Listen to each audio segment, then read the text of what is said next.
Every time my friends and family come to visit me in the Netherlands, or even Europe in general, the one thing they all comment about is how much the food tastes fresher and sweeter here. So today, I wanted to delve into some of the reasons why food in Europe might taste different, and also talk about Europeans' general approach to food, all while making some breakfast, lunch, and dinner.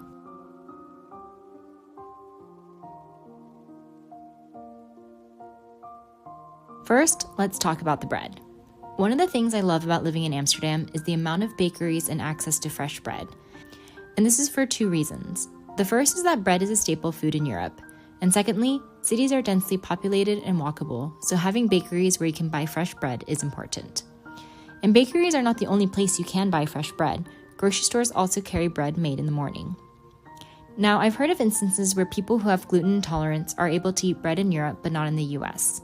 The research isn't conclusive as to why this is, but we can still compare your average sandwich bread found in a grocery store here in the Netherlands versus in the US. Comparing the ingredients of a whole wheat supermarket bread in the Netherlands to a whole grain Pepperidge Farm bread in the US, we find some key differences. The first is that the Dutch bread contains more fiber. Second, American bread contains added sugars while the Dutch bread contains 0. Third, American bread contains soybean oil, which adds fat and potentially contributes to a softer texture and richer flavor. And lastly, American bread contains calcium propionate and sorbic acid, which are preservatives.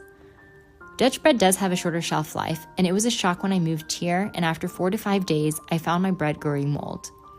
Obviously, the best tasting and healthiest bread comes from your local bakery, and for less than €5, I get this beautiful sourdough bread.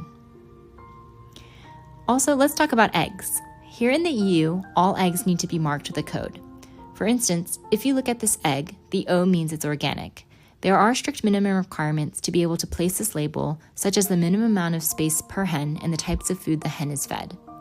DE means that the eggs are from Germany, and the rest of the numbers here indicate which farm the eggs are from. Also, in the Netherlands, the eggs are not washed, meaning that the protective coating in the eggs stays intact, and the eggs can stay outside of the fridge. There isn't a significant difference, though, in health or quality of washed or unwashed eggs. It just comes down to preference and local regulations.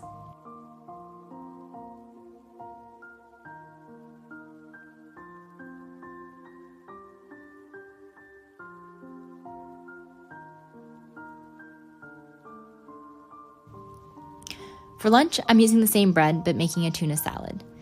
You might think something like canned tuna would have similar ingredients, but here the most common canned tuna in water simply just has tuna, water, and salt. In the US, most tuna that is in water contains a vegetable broth that is used as a flavor enhancer. US companies are not required to list the ingredients of the vegetable broth. As for this mayo, did you know that the same company mayo can have different ingredients depending on the region? Comparing Hellmann's mayo in Europe versus in the US, the main difference is actually the type of oil that's used. The US Hellmann's uses soybean oil, while the European Hellmann's uses canola and sunflower oil. This is attributed, of course, to the fact that soybean oil is cheaper to produce in the US. However, it is higher in polyunsaturated fats, which is inflammatory for the body.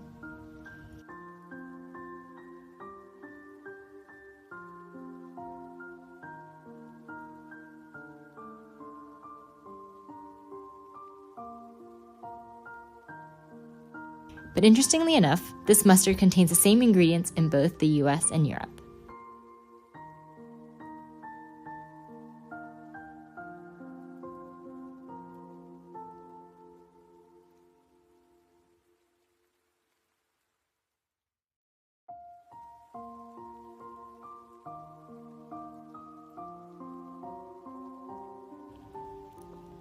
As we're making dinner, let's talk about this nutrition score that is on every packaging in Europe.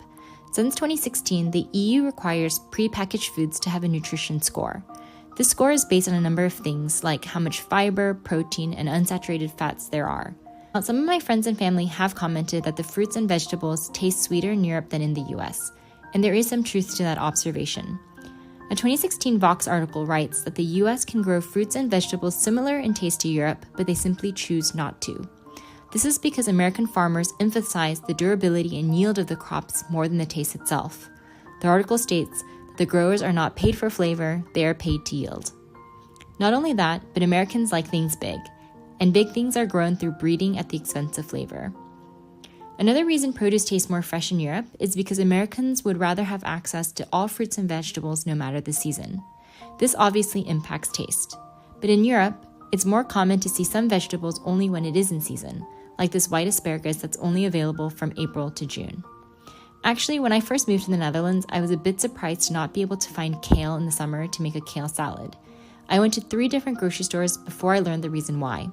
And though at first I was a bit baffled, now I've come to appreciate the different variety of produce that each season brings. My relationship with food has changed tremendously since coming to Europe. In the US, we buy in bulk and our fridges are big, but in Europe, people value freshness and would rather go more often for groceries, hence the smaller fridges in Europe.